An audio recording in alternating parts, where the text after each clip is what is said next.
Alright, we're back with another feeding video. Got this guy out. Once again, Isaiah's helping me. Not really. This is the ball python named Cinnamon Toast Crunch. So, now the snake knows something's up. He said, wait a minute, I know what that is. So I know what that is. And just like that, the heat sensors have picked up. I can actually let that go. Oh, he just bit it.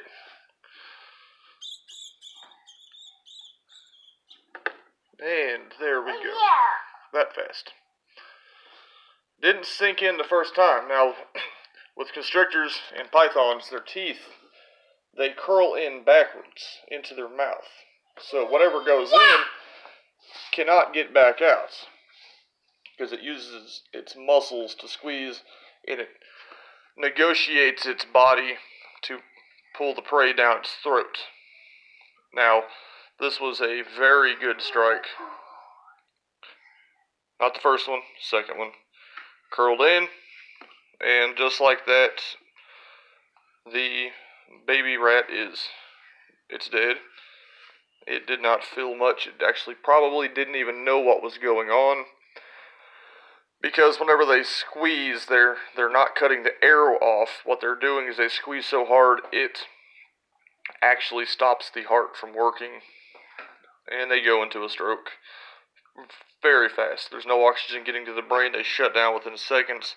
It's actually very humane. Whether you like these videos or not, these animals do not suffer. My animal has to eat. Isaiah does not need to touch my thermometer. And this will probably go on for 30 seconds or so. Isaiah just has to touch the thermometer. Probably going to put on some weird numbers to where I'm trying to read metric instead of American Standard. Doesn't matter. Look at that. Last few squeezes. And making sure it's dead.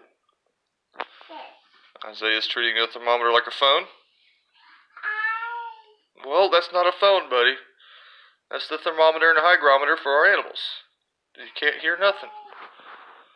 But back to this. I involve my children in the reptiles and the arachnids and vertebrates because they need to be educated. This is where Curiosity Zoo is going, because curiosity makes you smarter. These animals are apex predators, especially this, the ball python, also called the royal python. They live in western sub-Saharan Africa. They burrow. They're nocturnal. They need temperatures around 90 degrees on the hot side, which this is our hot side. There's one hide up under there. That's the hot side. Stays around 90 degrees or so. This side's the cold side. This is the cold hide. This is where he comes over here. This is where he thermoregulates. Here in a few weeks, he's getting a bigger enclosure because he's just about as long as the enclosure. And they need to be able to stretch completely out. So we're going to upgrade, start switching some cages around. So there he is. He knows it's dead. Right now, he's very vulnerable. That's the problem. He's very vulnerable in what he's doing. Once they start eating, they have to make sure there's no other predators around, because once they latch on, once they say, I'm going to eat this animal, and they start swallowing, they really can't stop. Now, they can regurgitate, which is very unhealthy for your pythons. You do not want any of your snakes to regurgitate, because it's very harmful for them, and it is very stressful for them. And you do not move them from one enclosure to the other to feed. That is even more stressful on the animal. Me even filming right now is kind of stressful on the animal, and here in a second, I'm going to try to capture it swallowing. He's already got the mouth over the head, so he's already ahead of the game. He doesn't have to look around for the easiest spot to bite.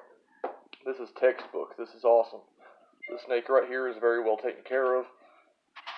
The humidity is perfect. The temperature is perfect. Everything about the enclosure is perfect. Like I said, we're upgrading soon to bigger cages and bigger tanks for everything, so all the enclosures are proper.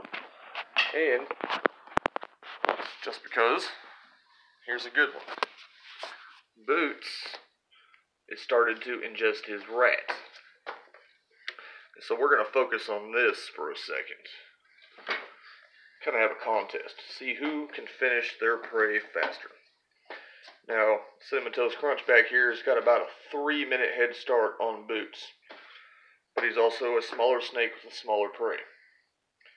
So right now, Boots is doing what Boots is. That them backwards facing teeth. Right now, they've latched onto the head. And he's going to negotiate the body into his mouth. In the way that they bend their body and they manipulate their muscles around their esophagus, they've got such great control.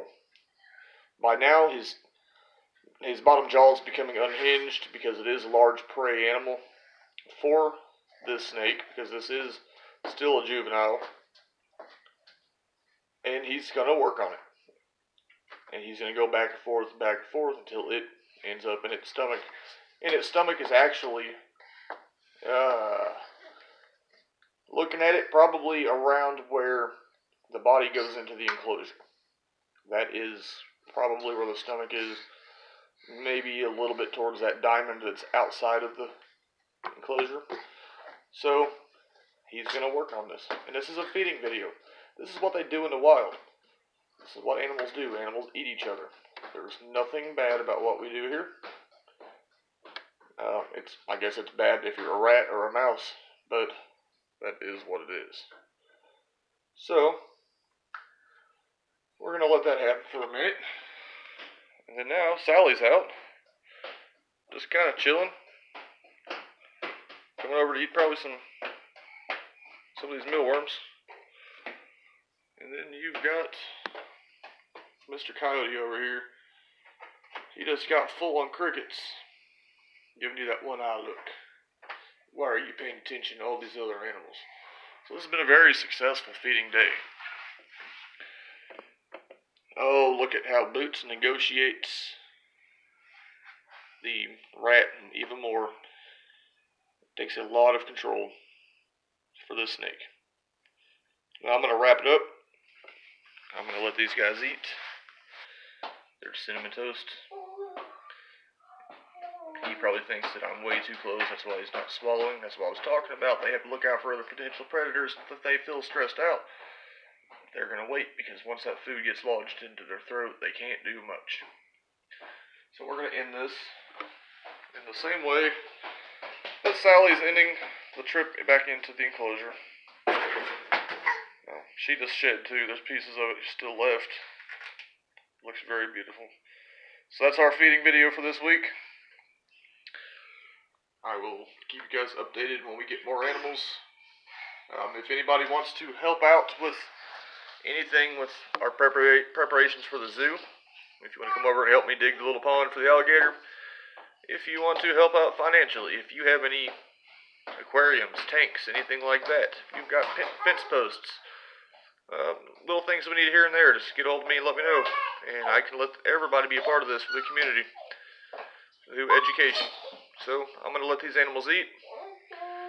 I'm going to let them, oh, there he goes, and I'm going to let them get fat bellies, get back to being warm on their hot sides, start digesting their food, growing a little bit more, so when the zoo is finally open, we have some very impressive specimens here and there. They can actually teach you guys some stuff. So, from the Curiosity Zoo out here in Lakeway, remember, curiosity makes you smarter, and we will see you next time.